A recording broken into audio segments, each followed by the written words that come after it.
Mm. I, you know, am I allowed? Am I gonna get like a finger in my face? Did you feel Right. like you couldn't ask those questions? Did it feel very much like you just don't ask, just do what Ab- you're told? Yeah. Absolutely. I mean, it's like the dancer's mindset to of discipline is like I will, you know, ask a very poignant question that's not going to draw too much attention. And especially because I saw it drew such an intense reaction out of my teachers, I Mm-hmm. didn't want any more of that. So I just kept my mouth shut. Mm-hmm. Interesting. Yeah. 8 is so young. It is. It is so young now. Now at 8, and I know we talked a little bit about like your actual journey to coming out, and it being much later than 8, being much further. You were much older, and totally going off on a tangent because I just think that's fascinating that this started at 8. At 8, did you know why you wanted to move differently, or were you just like, I want to move differently, or I want to move more like these female identifying dancers in this class? And did you know why? And when did you know why? Yeah. Even before I started in ballet class, my dad was an athletic trainer at a Catholic high school. Ah, And I remember being on the sides with him, and I would always hang out with the cheerleaders, and they would be doing their routines, and like I was just obsessed with their like fun skirts, like this. Mm-hmm. I don't know, like my as a child, it just looked fun to play with. I wasn't associating clothes with my person or like who I was. Like I Mm-hmm. I could get rough and tough and scrape my knees with my brothers on my bike, but I also wanted to twirl around in a cheerleading skirt. Like those things can exist in the same Same day yeah. space, for a yeah. child, you know? And I don't know. I knew that's what seemed fun to me, but also there were older men in my life that really let me know that that was not okay. And then I started to like categorize like playing in the skirt dancing as like a secret and as something that I Mm. only let like my mom or my my cousins that were my age who we all played together. Like I don't know if this is answering the question, Oh but It yeah, is. absolutely, No, it yeah. is. Yeah, absolutely. So you started yeah. to compartmentalize, and that kind of leads into my next question. Like, how did this impact you mentally and emotionally? So one thing you said, you started compartmentalizing, you felt like it was a secret that you had to keep. How did that affect your relationships with your dance instructors, your other peers who were in the dance class? Did that make those relationships strained, or did you feel like less connected to them than you probably could Mm. have if you were able to be yourself? Mm. You know, the weird thing about having like secrets and privacy is that when people know and it's safe with them, it kind of grew stronger. Like my best friend Sarah, we are connected like this even to this very day. We would do like model runway walks that were very femme that we saw on America's Next Top Model Mm-hmm. together and watch videos. And so like my peers knew, like my girls knew Mm-hmm. what we like to do, but when it came time for class, it was just a different mentality. It's like I'm going to do what I'm told, not what I What want to I want. create. Mm-hmm. Yeah, our friend Vahisha Hassan is on, and she says navigating safety of personhood at 8 years old can totally relate in a race way. Yeah. Yeah, thank Mm. you, Vahisha. Yeah, so you mentioned, having your friends and your peer group, right? That sort of understood you and made you feel safe and comfortable. But with a majority of educators being female, right? Did you feel like there was anyone that you could seek out or talk to? And how did you identify who that person was, or did that not exist for you? That didn't exist for me because if it only took one comment from a female teacher to be like, don't dance like a girl, like Mm-hmm. hand on the rib cage, like being sassy, that it's I understand now where that came from in competition world, like the femme stuff that was being directly Mm-hmm. taken from drag culture and like BIPOC artists of the underground like ballroom scene, and somehow that got to like competitive It did. jazz dancing. And now I love the ballroom scene. I fully love I'm on the outskirts of that community. I love it, but it's just interesting that as a child I saw this my peers dancing this way. I wanted to dance that way, and then was told like, don't dance Don't like do a it. girl. Right. Which is a whole How nother did that make conversation you I'm sure we'll get to. feel when you heard things like that? How did that make you feel at 8? Because I can't, that's the same age my son is now. And I'm just Mhm. picturing how he would react in those situations and the questions that I would get as a parent. I can only imagine what I would get from him if that was him. So Yeah. how did that make you feel at 8 years old? It felt like I was being caught, because as I got older, beyond 8 years old, like caught in terms of like, do they know that I'm also like gay? Mm-hmm. Which was another, like, sexuality and identity are not the same thing. Same thing. Right. However, when my identity was being like ripped apart, exposed that you can't do that, my sexuality that I was trying to comprehend getting into like middle school, into high school, um, I thought I was being caught or Mm-hmm. seen. And so those things became really tangled up for me. And yeah. And in my adult life, I've had to separate that. So the connotation almost was like it added a negative connotation to you with your sexual identity with coming out. And do you think that, I mean, I'm just curious, do you think that had a lot to do with why it took you till a little bit later to come out? Absolutely. Absolutely. It took me until later to come out because of where I grew up. I grew up Yeah. in Southern Virginia, where Yeah. there were Confederate flags in the back of trucks, and like things were shouted at me and my friends. So it was the opposite of a safe Yes. Mm-hmm. space. Yeah. Thank you That's for it. sharing that. Yeah. Tony, do you think you overcompensated at all? Because I've noticed that in working with younger male dancers that they overcompensate for being aggressively male. I'm gonna be a boy. Absolutely. Do you see that happen for Absolutely. you? I love that question. Yeah. I mean, like in high school, I think I overcompensated in the way of like, I'm going to be this like cutthroat, competitive. It just like wasn't nice things. And I was overcompensating to be this like, Mm-hmm. well, dance is my sport. So I'm going to be aggressive and what I would define now as like toxic masculinity. I was like, Mm-hmm. well, let me try and do that. Do you feel Mm-hmm. like that was a lot? I'm to please your instructors and your educators, because I feel like that's the perception of what they want from a male dancer, right? They want that masculine energy, that presentation.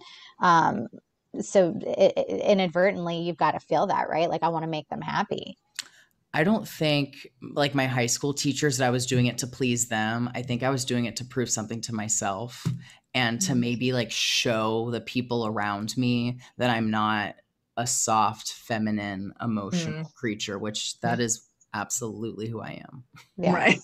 Right. Because the irony is, and that's exactly who I am. Yeah. Yeah. Exactly. Mhm. Exactly. And I We're think they seeing. saw it.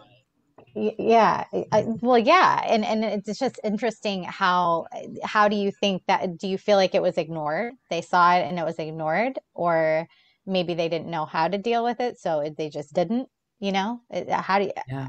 I don't know, as an educator, how you see that and don't do Don't more. Yeah. acknowledge and affirm that, like, this is who this Yeah, child is.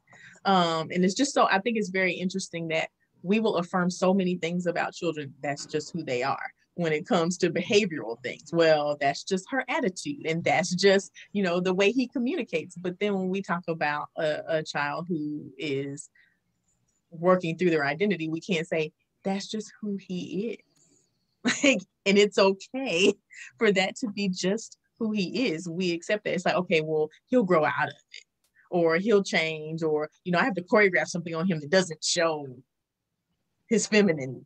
So it's like, come on, man, just that we choreograph on people for who they are. So why don't we do that for male dancers who are effeminate?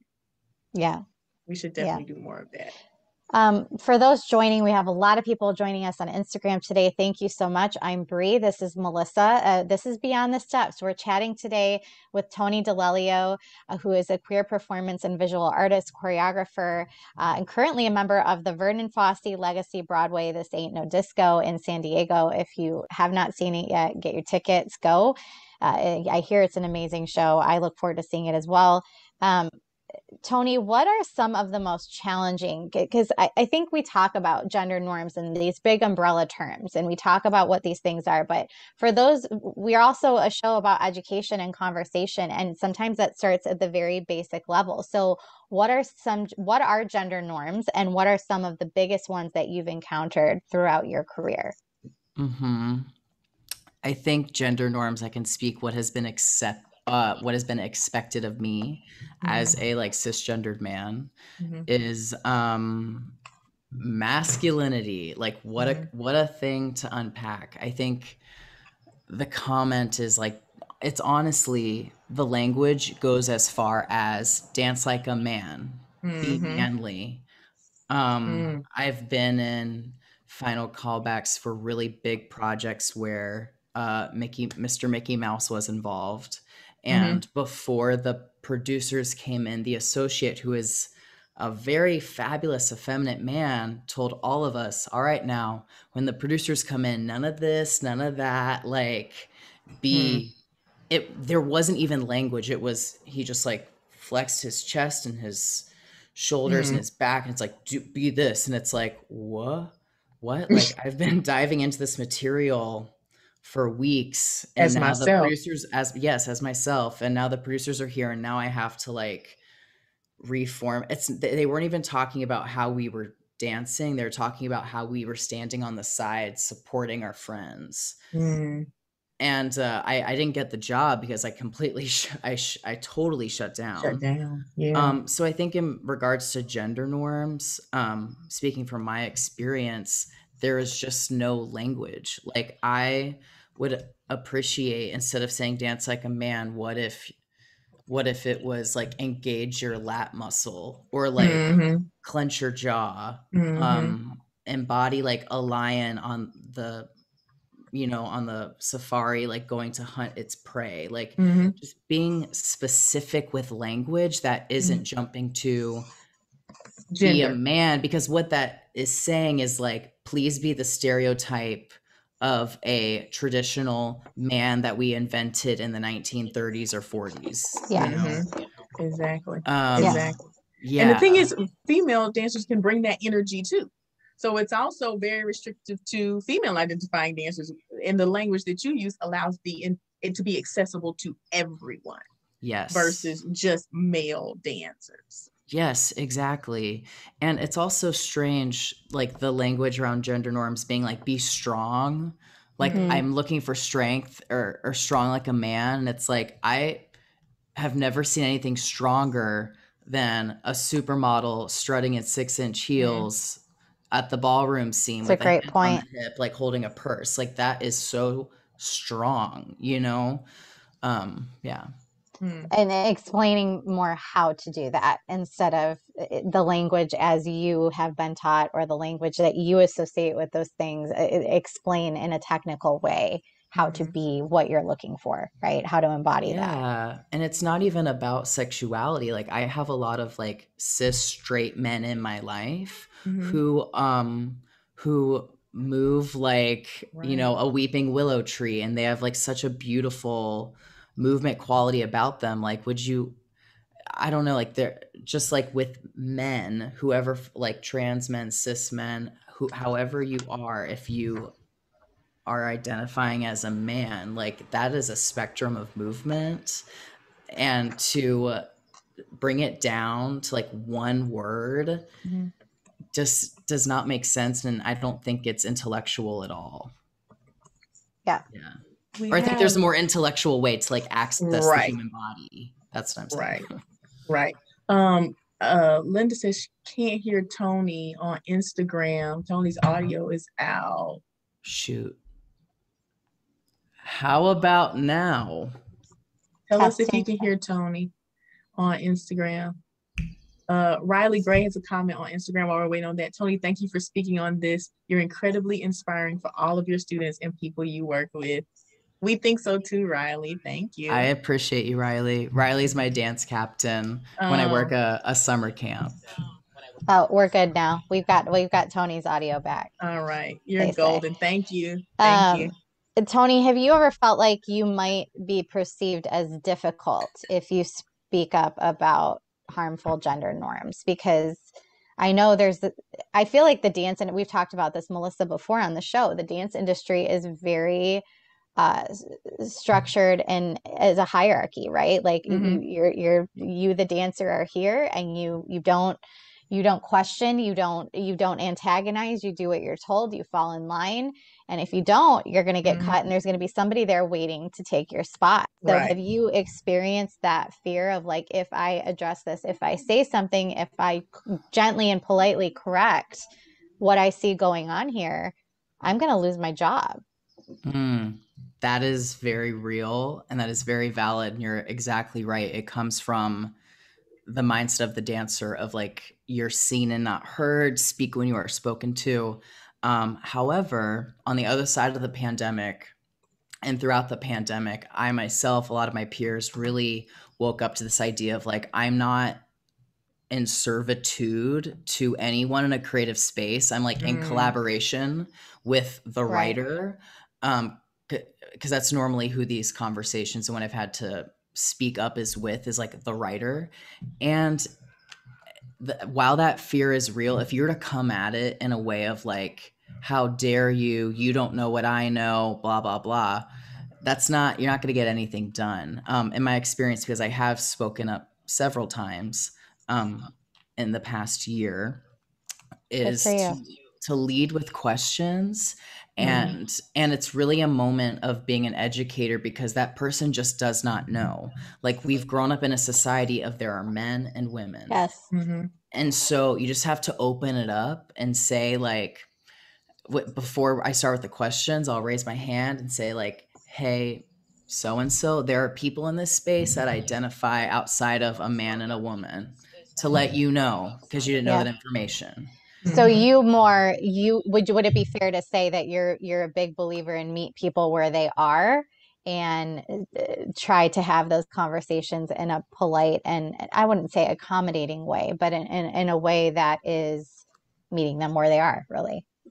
Absolutely. I mean, if you're trying to teach a child how to do faute turns and they stumble through it, you're going to start at the plie. Well, you would hope, you would hope you would. Yeah. Like, I'm not going to be upset with the kid for not being able to do the turn sequence. Like, I'm not going to be angry or mad that someone hasn't been made aware of what this is, because most these conversations have all been with older cis men, Well, and it's understandable that there's passion and emotion, because it affects people very seriously, and very, like you said, it's a very real thing. And so, but I would say, I think a lot of the holdup is that these conversations can get very passionate and almost hit a stalemate, because there's just so much anger and passion behind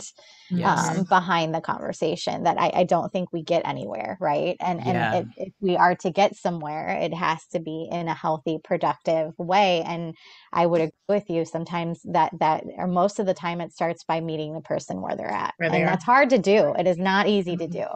The work for me has been transcending like that passion and hurt, because it's like, ooh, this is harm being done. Like, words are powerful and this is harmful. So like, I know that I have it within myself to transcend that and like make something really cool out of like building a new understanding. And if they take it, that's great. That's right. It makes the project better. Hopefully they do. Right. How do you deal with it when they don't? Right. That's what I was going to say. So what happens how do you deal with it? Because that very much affects then your peace and your space and your calm. So what is, because I'm sure, I would assume you've encountered people that are not as receptive to that information. So what do you do in those instances to preserve your peace? Yeah. In those instances, it's as simple as letting the creative know your project is only going to be able to go so far and your work is only for a certain amount of people. If that's what it's going to be, I can't participate. I wish you the best with your project. Mm, Yeah. that's big, Tony. A lot of people are not doing that because they will shut down, be muted because they don't want to lose that income. They don't want to lose those funds. This is their livelihood. And I think that across the entire industry when it comes to sex abuse, sexual Yep. violence against Mm-hmm. against Mm-hmm. against children and other educators, when it comes to gender norms, when it comes to race, people are quiet because we're only as good as our next job when it comes to being able to pay the rent. Well, and Um, that's real because the end right. of the day, there is always going to be, and I don't know how we fix this. We've talked about this a lot, but how there's always going to be somebody there that, okay, I'm not willing to put up with this, but I am. I'll take it, and Right. I'll happily take that check. How do we get to the point as an industry where, people feel seen and heard and validated, and that we're not ignoring, at the peril of humanity, at the peril of the human being that is standing before us. How do we get to that place as an industry? And you don't have to answer that if you don't want to, but I'd love to hear your thoughts on it. I think it's as simple as we get to that place by people having like the tools and the language to speak up and to say something. Also, I think what has completely shifted the workplace for me is like having the equity, diversity, inclusion training at the top of the creative Mm, process. Okay. Because in that way, like in those situations, I'm like, I am not learning new information. It's not about that. And it's actually about getting everyone on the same page so that we all have the same like language. It also holds us accountable. So if something mm-hmm, comes up 2 weeks into the process, we can reference that meeting and that training and being like, remember when this example was given? Remember when we had this conversation together? And it goes so much further than going around the circle and saying our names and pronouns. Yeah. We all at the end of our training for this project for dancing, we went around and said, what's one thing you're going to take into this day that mm-hmm. you got from this training? So I think to move forward, we all just have to be on the same page. And I don't want to put the ball in the artist's court, and saying that like raise your hand and ask questions, because safe space has to be provided for that. Mm-hmm. And a lot of the times when you're speaking up, it's because something is not okay, because something is uncomfortable, and that's hard. That's hard. From the work you've done and what you're seeing now at this point in your career, are you encouraged that these things, that it is shifting? Are these things happening more than before? Hmm. I Okay. think so. And also, there are so many amazing artists coming out of school right now. And I'm inspired by my students. I can't wait to see the projects that they create and they produce.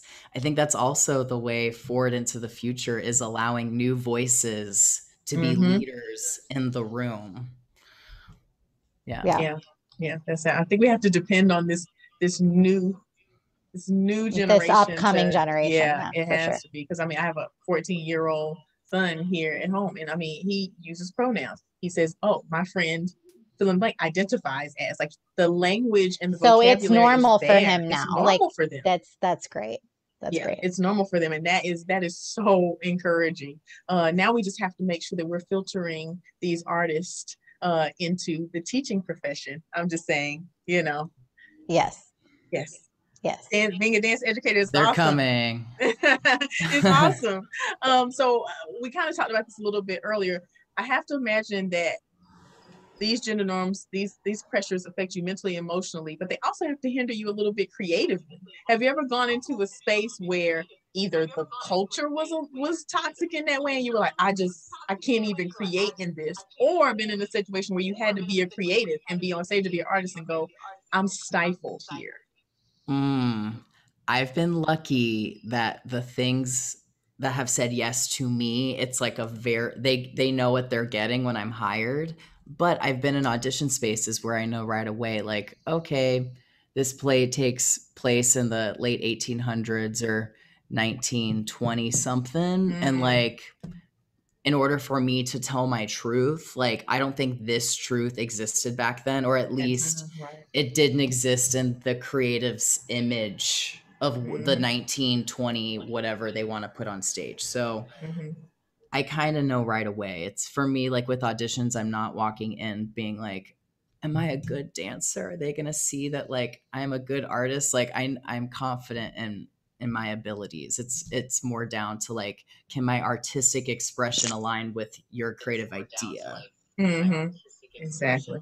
Yeah. So we have a comment on Instagram that I definitely want to dig into. Beneath, oh, maybe it's not beneath. What do you think that is? What's that? Oh, Bain Anthony Dell. Why do we need a whole new language? Why can't we respect ourselves and learn to respect others as well? And I definitely have some, when we say a whole new language, what we're talking about is inclusive language, because the current language that we use is that's a great response. Totally dismissive of things that are not on the binary, our trans community, understanding that we don't work on a binary, that's not how, so it excludes that language. We're not saying to change and dismiss the current language. We're saying that what we use now should include everyone, because right now it does not. So I think that when we say, well, how can we why can't we respect ourselves and learn to respect others? By respecting others, we include these language and these terms that are honoring and affirming to, everyone, not just what we know traditionally. Yeah, it's like building and what we know traditionally. Yes. Yeah, that's building a great upon. So thank you for that comment, though. That definitely, it definitely helped enrich the conversation. For those of you who are just joining us, we're talking to Tony DeLelio about how we can help male identifying dancers better navigate harmful gender norms here in the dance space. So we kind of talked about this earlier. Tony and I met each other on the judging circuit. He's an absolutely amazing judge. Some of the descriptive language you heard him using before, I'm beside him, I'm like, wow, a willow tree, that's amazing. Like, I'm listening going, oh my gosh, a lion on this. My gosh, it's a great point, though. Right now. Yes. It's a great point. That as an educator, though, like I will say, like I in my younger years, especially, I'm guilty of saying those things because it's what I was taught. You know what I mean? And to hear those suggestions, it's brilliant. It's so simple, but it's brilliant. Like it's our job to figure out how to do it better, how to make it better, how to make it more inclusive. And that is such an easy solution that anyone can do, like truly. So that's pretty powerful. We also have another comment here. I do want to go ahead. Oh goodness, I just lost it because I'm horrible at Instagram. I see B. Anthony Dale. I think that's what the username was. I think that's what Bree in term. But as human beings first and foremost, absolutely, I totally agree with that. Human beings, all human beings first and foremost. So yes, I think we're definitely on the same page there. We also have I'm gonna say Jocelyn. Jocelyn. These usernames are so they're never like their real names. They're never right. They're never their real name. But period. Thank you for clarifying that. I don't think it's sufficient to say that we should all be respectful when some people's understanding of respect does not include sensitivity and inclusion. Exactly. Thank you so much for that comment. And sometimes it's simply, she said, sometimes it's simply because that's just how they grew up, or the guest said simply. And it goes back to Tony's comment about meeting people where they are. Respect is absolutely crucial, but some people's version, what somebody identifies as being respectful, is only limited to what they know as respectful. And it's really important to recognize that goes back to us being able to control only ourselves and going, okay, we're going to meet people where they are. And Can I speak on that? Of course. So yeah, like meeting people where they are, if respect is on the table. I have been in situations where I have been yelled at, screamed at in such an inappropriate way where I have said nothing. I just sat there and I because I'm not entertaining that, you know, and it's better just to let people kind of spin out and do whatever they need to do, or simply say like, you will not speak to me that way and we're not having this conversation. As it should be. Yeah, absolutely. Self-respect. Yeah. And that's anybody in any situation. There's no reason to be spoken to in that way. It's just not. So I talked a little bit about Tony's descriptive language while he's judging, which is absolutely awesome and amazing. But what are some of the other ways that you work against norms, specifically when you're critiquing dancers? We talked about this a little bit last time we were together. Like, what do we say when welcome to the stage?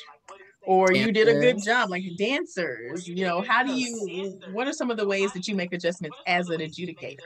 Yeah. So I'll say like my friend stage left who just did the kick, like instead, like you see dancers on stage all wearing the same costume with the same hair. I don't want to assume anyone's gender. I don't want to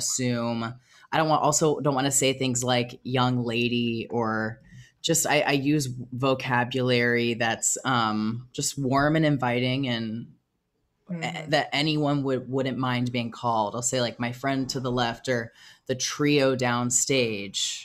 I use the word friend a lot, even though I haven't met them. It's just, I had a teacher once and a director once call us like, hey friend, could you get over to 3? It's like, oh, okay, I know that you like see me, respect me, and only want the best for me. That's why you want me over here, you know? Right. Just anything that's supportive. Or when in critiquing, it's all about like the anatomy for me, like engage your glute muscle, make sure your lat is pushed down, make sure that like we're not tucking our tailbone too much. I just, with young dancers, the body is such, and speaking from my personal experience, the body is a precious vehicle that we all use that is words matter. So you just have to be very appropriate and scientific about how you're talking and speaking with them, because it's science at that point. When you're critiquing them, it's like, engage this muscle to protect your back. Or if I'm giving a critique, I'll say, to prevent injury from happening, let's make sure that we're engaging our quad as we get down to the ground. You know, knowing today's climate and today's competition world, being a judge, having been a dancer and now a judge, what is one thing you would encourage teachers to do to support and affirm, you know, dancers who are growing up in this space? Yeah, I think for teachers, my hope is that they track the individual journey of the dancer, and that it's not about like how they did that weekend isn't how they're treated that same week in the studio. It's just tracking every kid's individual journey. And the studio that I grew up at, Divine Dance Center, really did that and continues to do that. Yeah, just seeing us all as individuals, because when you're respecting everyone as an individual and how they're doing throughout the season, like that makes the company you know. Yeah. So almost like checking in with the individual students throughout the period of that dance year and just saying, you know, oh yeah, what circle do you need? Time. But what do you think, it's in a group, or do you think it's individually, one-on-one, or both? I know for a fact that Miss Riley and Miss Sammy, if one of us, something was off, you were pulled into the back office, not to be in trouble, but it's like, what is going on? Let's get it out, right? Exactly. Even if it was something going on at school or at home, like we needed to get it correct in the heart and mind for the dance floor and for each other.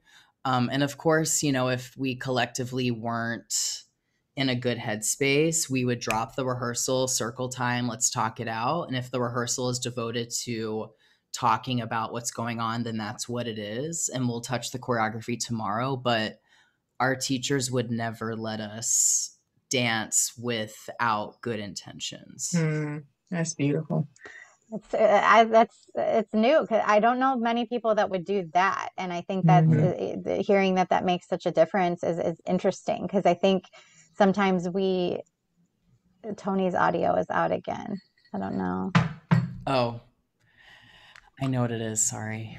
It's my battery. That's okay. But no, I think just hearing that makes a difference for you is interesting. And I think it's worth looking at. Like, we have to prioritize the dancer before the dance. And I don't remember who said that on one of these shows, Melissa, but we had somebody recently say that, and prioritizing the dancer before the dance. And that's so true. Real quick before we get to homework, we had a direct question for Tony that I wanted to get to.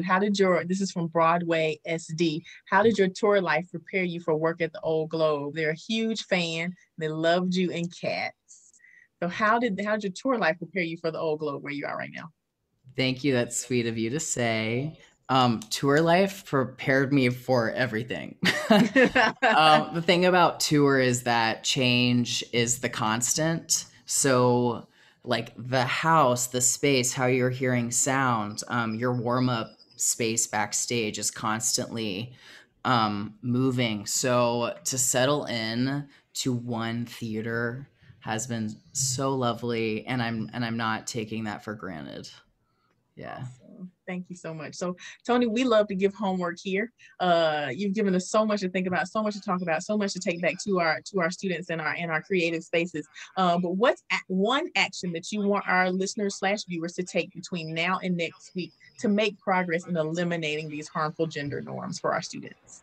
I think when you watch, my homework is that if you see someone dance or move, whether that be on TV, on stage, in the dance studio, think about building language that it goes outside of there being a sassy girl, there being a strong man, like things that aren't like a limited identity. So just be creative with it. Like I said, like move like a weeping willow tree, or like you're a tiger on the hunt, like, or Just listening to you talk, that would be a great exercise to do as a group too. Like to have like partner up your students and challenge them to use, create something using that language and see what comes out of it. Like, I don't know, try it. All right, you have your homework, Beyond the Steps viewers. Build the language, watch movement, and build the language that's not tied to gender norms and not tied to stereotypes. So work on that for the next 7 days. 2 more things to work on. Take the module, the Steps Initiative. Bree is popping that in our chats right now. It's totally free training on a number of different things. So please, please, please take a look at that. It's been out there for almost 2 years now. Or 3. I know, isn't that crazy? Years. I know, that's crazy. It's been out there for almost 2 years now. It's the impetus of Beyond the Steps. So please take that. It's totally free. Also, visit our friends over at YPAD.